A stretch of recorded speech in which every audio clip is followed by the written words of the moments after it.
Young, the Premier of China. He doesn't get any jappi, just fine. Gets a firm handshake. He doesn't get the Nalanda tour either. No Nalanda tour for Li Xiang. No offense, China. But you did. But he seemed quite cheerful, though. Yeah. What option does he have? Yeah, he has to seem cheerful. So they're keeping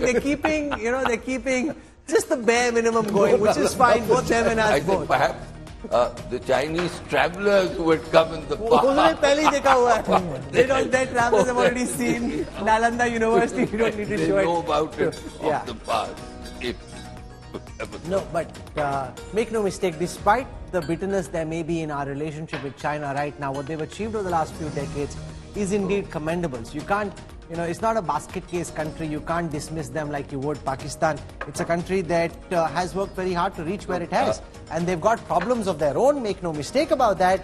But it's not a country you take lightly. And I don't think the Prime Minister at all underestimates where China has been able to reach. And one of the things that there is now so much commentary on internationally is the prospect of China going to war with Taiwan. What was earlier slated as being in the realm of a distant future, that timeline seems to getting advanced. China is now in the same bracket or aspires to be as the United States.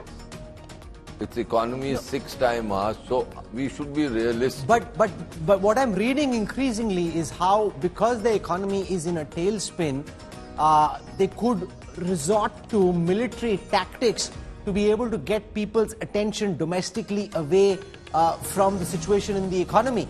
So that's something that's being looked Rahul, at as well. I'm not a China expert. I could be corrected, but I don't think their leadership is adventurous, unlike the Pakistanis. Now, I was just reading what all the American admirals and generals are saying. The posture seems to be changing in American strategic affairs circles at this moment. They're speaking with greater certainty about the possibility of some kind of an attack or posturing against Taiwan by 2027. Well, the Chinese are feeling under pressure because of the court, for example, the postures of other countries on the Indo-Pacific and the rest of the world. And Shiv can fill us in on the US asking India to wargame and to look at different scenarios about what we may do if China goes to war with Taiwan. What are India's options, and to keep those ready, and we've actually committed to doing that, wargaming that. Without it actually being spoken, a large part of the Malabar exercises has elements of precisely that, Rahul. Sergei Lavrov, the foreign minister of Russia, Prime Minister Modi, each time Lavrov comes, Prime Minister Modi meets him very warmly, very fondly, and showing the ties that India has with Russia. I'm interested to see whether he gets the Nalanda tour or not. The Nalanda tour. No, he doesn't. He didn't really get a Nalanda tour. He didn't deserve it, you mean, as a foreign minister. But to be fair, the fact that they didn't obstruct too much, they've diluted the talk about aggression on Ukraine, allowed the Delhi Declaration to go through China. And remember, we have been accommodative with conference before coming to India, spoke of how China could play the role of an obstructor. Spoiler. They had their positions, they had their red lines. You heard Amitabh Khan, but they allowed for the Delhi Declaration. Were also facilitated by a great deal of ability. He knows what I'm talking about, which is the parlance in multilateral diplomacy by the West. No, but the fact also is that a lot of India's agenda on African Union coming in, reforming MDB, sustainable development goals, is stuff that China can't push back against. If they want to be players and actors in China, as they've tried since the beginning of the 2000s, you can't then derail this. Oh, there it is. Rishi Sunak and Akshata Murthy. The daughter of India, now in 10 Downing Street. Okay, she's going to win this is where our lifestyle division will get activated once again. They'll have something out about where this dress came from. Shiv and I don't know about Shiv. I most certainly have no clue. Rishi Sunak, Akshata Murthy, they've been smashing, winning the internet. They're getting to meet Draupadi Murmu. She's Akshata Murthy very nicely, warmly saying namaste. Akshata Murthy has actually spent the day with designer Anahita Dondi, Rahul, today. Not designer, chef. Yeah, the chef, sorry, I beg your pardon, who's actually served her a meal of millets. So that's been whipping it up on Instagram. You know, she also knows here they are. exactly More millets what here to, as well now. Yeah, no, most certainly. And she knows exactly what to wear. He gets the Nalanda too. Okay. So China, no Nalanda. Russia, no Nalanda. Akshata Murthy and Rishi Sunak get the full Nalanda That's too. the standard now. And they get an extra Nalanda tour. Like he spends more time very nicely explaining. Well, there are two of them.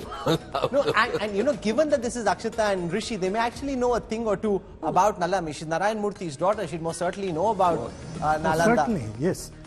But these are the many splendors of diplomacy. Oh, absolutely. That you convey messages in absolutely. multiple ways. And Dr. Jaishankar, when I interviewed him, spoke about this, how body language and how you do this reflects the depth. Oh, they're having a long conversation. They're having a full-on conversation. Yes, it's not only one way. It's a conversation on that. No, but they're also the ones who can have the most knowledgeable conversation about Nalanda. Yes, of course. You know, Akshata studied here. He's asking, is everything okay from what I can gather? They'll be at the Akshardham temple tomorrow. That's the longest conversation. Shiva had a time clock early in the morning. I'm sure he's going to fire that up again. Now, unless Biden beats this... Now, unless the next guy is already at the red line. You know, they're saying, okay, I'm here. Can you move on, please? A good 90 seconds that was. Oh, most certainly. So But unless... Shiv, on China, Yeah. President Xi has been speaking about preparing for war over the last 3 months consistently, almost every month. So ratcheting up tensions, yeah. They've also built up military capacity in a way that no country has since the Second World War. Since America during the Second World War, no one has spent as much of their overall budget on building military capacities. Rahul, I was trying to sell my latest book to Shiv. That is This is Wartime. the president of South Korea. Wartime, which is about the next big war that China will President of South You don't Korea, have to sell your book to me, sir. I'll be the first to read it. elected president in 2022. It's come out. It's come out. Important. Wartime. You know, this year marks the 50th anniversary of the establishment of our diplomatic relations with the Republic of South Korea, from Samsung to LG, Hyundai, so many big Remarkable story. Korea companies have been massive successes in India. South Korea's rise is a remarkable Most certainly. story. And also the fact that they've done well for themselves. And in the counterbalance that we're trying to build against China, South Korea, Japan, very significant partners to India. Now we're seeing a pushback from the likes of Indonesia, a pushback from the likes of Philippines, which hadn't been the case. They seemed initially intimidated by China's rise. Now with the maps, we're seeing a lot of countries that weren't pushing back before this, now push back hard. Push back hard. India has had a pretty important influence. And to take a very small example, Rahul, the Philippines and Vietnam are the first countries to import Indian-built, frontline weaponry. The BrahMos missile systems, the Akash missile systems are going to be exported to Vietnam and the Philippines very, very soon. So these countries choosing to buy Indian weaponry at a time when things are the way they are in the South China Sea and elsewhere with Taiwan is a huge message, and definitely a message about India's influence in that area as well. Part of that pushback. Just to add to it, South Korea in 1950s sent a delegation to Pakistan to see how successful that economy is. And look how the tables have turned. How the tables have turned. Look at where South Korea is now. Important relationship there as well. We're awaiting President Biden's arrival. I think most people have already arrived now. President Biden should be arriving very shortly. Let's see how much time the Indian Prime Minister spends with him on that stage with the President. No, but the Prime Minister is very respectful towards Joe Biden. Make no mistake, Yes, he realizes the significance of the one superpower that's on India's side. Undoubtedly. And gives that extra respect. Even in that Mid-East road, the infrastructure corridor that's being built between India, the Mid-East and Europe, Joe Biden's played a very significant role. So a lot of respect, a lot of regard, and a lot of gratitude as well.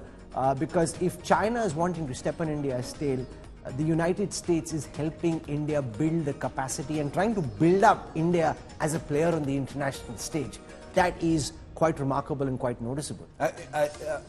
The State Department calling India the most important relationship that the United States has at this point of time, the big corridor initiative. You've got President Biden tweeting just a couple of minutes ago that he's greatly looking forward to day 2 of the G20. Mr. Prime Minister, lovely photograph of Biden and Modi in that picture as well, which we'll show you after these images end. But right now it's awaiting the President of the United States. He may be the last Mohammed bin one. Salman hasn't come as well. He hasn't come as well, yeah. He's posted some images in Saudi. Also Prime Minister Meloni of Italy. She hasn't come either. I don't think she's come yet. You know, So the we're best waiting. thing to do if Just you're a few more. confused about what to do on a Saturday evening and can't really be out and about in the national capital, turn on India Today. Watch our live coverage of the G20 Millets Feast. By the way, everyone is watching India Today, by the Yeah. way, because it certainly looks that way if you're looking at viewership right now. Everybody is watching India Today.